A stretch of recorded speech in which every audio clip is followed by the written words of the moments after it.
نوکل باجار موصل دیاردکانی هاتیه دی کوکر و پرتن آسنین کون کم دکن و دفروشن هر 1000 کیلو به 70,000 دینار عراقی دهت افروتن زوربی او کسین اوی کاری دکن زارو سنیلنه جبر هجاری و کم درامتی نجار بوینه قطاب خانه خواه بجه کلنو دست به اوی کاری بکن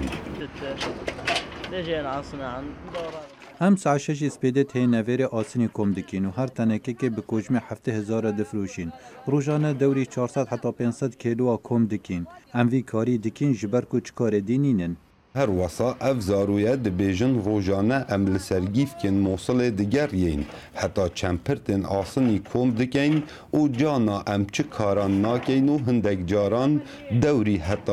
10-15,000 دیناران کار دکین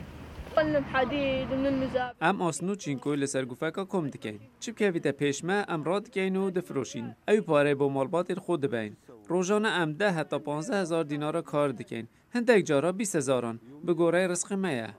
دمکی لباجار موصل چه کسان اف جوره کاره نت کرن و بتایبت زارو و سنیلان بله نهاج بر ریجا هجاریه و دیاردا بیکاریه گوب ریجاکا برچاف دناوا جواک موصل دا برز بویه خلق نجار بوینه اوان کارا بکن